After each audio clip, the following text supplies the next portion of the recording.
नमस्कार। मैं Subhash Paliwal, assistant professor geography, government college Deeg Bharatpur. पिछले वीडियो में हमने बीए सेकेंड ईयर के मानव भूगोल पेपर के मानव भूगोल का अर्थ, परिभाषा और प्रकृति के बारे में अध्ययन किया था।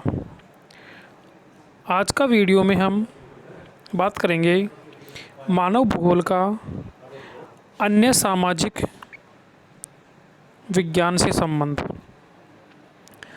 हम ये देखेंगे कि मानव भूगोल का अन्य सामाजिक विज्ञान से क्या क्या संबंध है, यानी मानव भूगोल और अर्थशास्त्र का आपस में क्या संबंध है, यानी एक दूसरे से किस प्रकार संबंधित है।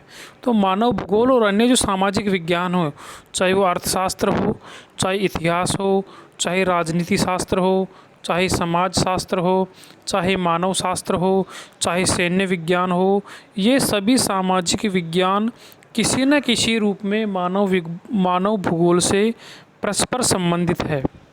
हम बात करेंगे मानव भूगोल और अर्थशास्त्र की, कि मानव भूगोल अर्थशास्त्र से किस तरह संबंधित है। अर्थशास्त्र, अर्थ यानी धन, वह शास्त्र जिसमें धन का अध्ययन किया जाता है, अर्थ का अध्ययन किया जाता है, वो अर्थशास्त्र है। तो अर्थशास्त्र वह विज्ञान है जो मनुष्य के व्यवहार का इस दृष्टिकोण से अध्ययन करता है कि वह किस प्रकार सीमित संसाधनों द्वारा, जिनमें से प्रत्येक के एक से अधिक उपयोग हो सकता है, अपनी आवश्यकताओं को पूरा करने का प्रयत्न करता है। यानी कि जितने भी संसाधन हैं, उस सीमित संसाधनों में अपनी अधिकतम आवश्यकताओं की पूर्ति कैसे करें। जबकि आर्थिक भूगोल यह बताता है कि मनुष्य को प्रकृति द्वारा कौन कौन से आर्थिक संसाधन प्रदान किए गए हैं, वे किस प्रकार भौतिक वातावरण से प्रभावित होते हैं और किस प्रकार भविष्य के लिए सुरक्षित रख सकते हैं। यानी अर्थशास्त्र और मानव भूगोल एक दूसरे संबंधित है, जहाँ पर मानव अपनी आवश्यकताओं को, असीमित आवश्यकताओं को सीमित साधनों के द्वारा पूरी करता है।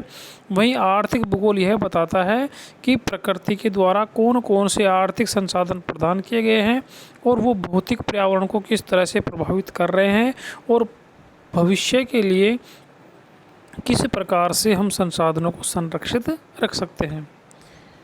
अब हम बात करें मानव भूगोल और इतिहास का आपस में क्या रिलेशन है, यानी क्या संबंध है। इतिहास की विभिन्नता क्रियाओं के विकास की पृष्ठभूमि उस प्रदेश विशेष का वातावरण होता है, अर्थात वातावरण की अनुकूलता पर इस प्रदेश विशेष का इतिहास बनता है। कांट ने कहा है, इतिहास और भूगोल दोनों वर्णनात्मक होते हैं, परंतु ऐतिहासिक घटनाओं का मुख्य आधार भूगोल ही होता है। जो वर्तमान में भूगोल है वो कालांतर में इतिहास हो जाएगा।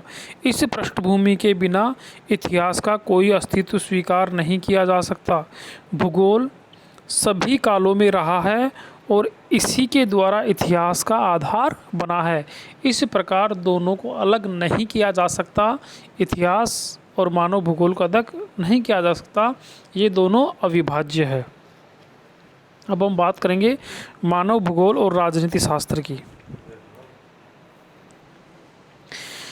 राजनीति शास्त्र के अंतर्गत मुख्यतः राज्य और उसके जो संबंधित आवश्यक तत्व है और राजनीतिक संगठन, राष्ट्रीय और अंतर्राष्ट्रीय नीतियाँ और देश के राजनीतिक कार्यों का अध्ययन किया जाता है।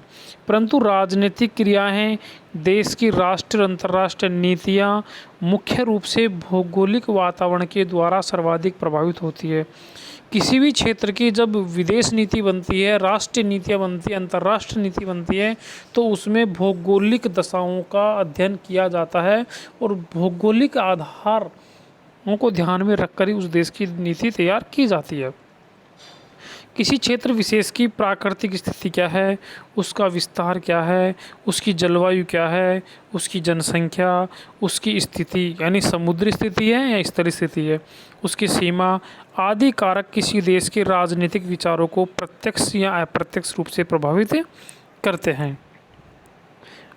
मानव भूगोल और समाजशास्त्र, हम पहले बता चुके हैं कि मानव भूगोल एक सामाजिक भूगोल ही है, सामाजिक विज्ञान ही है। तो मानव भूगोल और समाजशास्त्र का, समाज शास्त्र में भी समाज में निवास करने वाले मानव का अध्ययन होता है और मानव भूगोल में मानव का अध्ययन होता है। तो समाजशास्त्र में मुख्यतः मानव समाज की उत्पत्ति और विकास, समाज की संरचना तथा विभिन्न सामाजिक समस्याओं का अध्ययन किया जाता है। अतः समाजशास्त्र मनुष्य के सामाजिक और सांस्कृतिक भूदृश्य के अध्ययन से संबंधित विषय माना जाता है। समाज का मुख्य घटक मनुष्य है। इस प्रकार मानव भूगोल में भी मानव के पारस्परिक संबंधों के, मानव के सांस्कृतिक भूदृश्यों का अध्ययन किया जाता है। भौगोलिक तत्वों के ज्ञान के लिए भूगोल का ज्ञान अति आवश्यक है। इस कारण समाज शास्त्र का अध्ययन भूगोल पर आधारित है। अब हम बात करेंगे मानव भूगोल और मानव शास्त्र।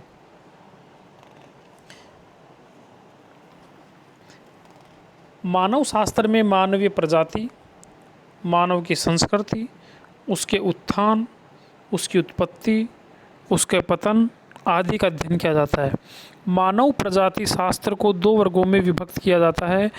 भौतिक मानव शास्त्र, इसके अंतर्गत मानव प्रजातियों का विश्लेषण उनकी शारीरिक रचना और विशेषताओं के आधार पर किया जाता है। सांस्कृतिक मानव शास्त्र, इसमें मनुष्य के विकास, उनके आचार विचार, औजार, कला, विज्ञान, वस्त्र, भोजन, रहन सहन, जाति, धर्म, आस्था आदि का व्यवस्थित रूप से अध्ययन किया जाता था। तो मानव भूगोल और मानव शास्त्र एक दूसरे से पूरी तरह संबंधित है, क्योंकि मानव भूगोल में भी मानव प्रजातियों का, जनजातियों का अध्ययन किया जाता है और जो मानव शास्त्र है उसमें भी आपके मानव प्रजाति का अध्ययन किया जाता है। मानव भूगोल और सैन्य विज्ञान, मानव भूगोल और सैन्य विज्ञान भी एक दूसरे से अंतर संबंधित है। विभिन्न देशों की अंतर्राष्ट्रीय सीमाओं की भौगोलिक स्थिति, वातावरणीय दशाएं, भौतिक एवं मानवीय संसाधनों, जनसंख्या, सुरक्षा, वहाँ की सीमा आदि का अध्ययन सैन्य विज्ञान के अंतर्गत किया जाता है। जब भी सैन्य विज्ञान की बात आती है तो सबसे पहले भौगोलिक तत्वों को देखा जाता है कि उस देश की भौगोलिक स्थिति कैसी है। उसकी सीमा जलीय सीमा है, तटीय सीमा है या मरुस्थलीय सीमा है, पर्वतीय सीमा है कि स्थलीय सीमा है। किन्हीं देशों के मध्य युद्ध का मोर्चा का निर्धारण उस क्षेत्र विशेष की भौतिक दशाओं की स्थिति, जलवायु, जल, वनस्पति, स्थलाकृति आदि के ज्ञान के आधार पर किया जाता है और उन सब का ज्ञान भूगोल से ही प्राप्त होता है। अतः मानव भूगोल और सैन्य विज्ञान भी आपस में एक दूसरे संबंधित है। इसलिए हम कह सकते हैं कि मानव भूगोल का अन्य सामाजिक विज्ञानों से घनिष्ठ संबंध है।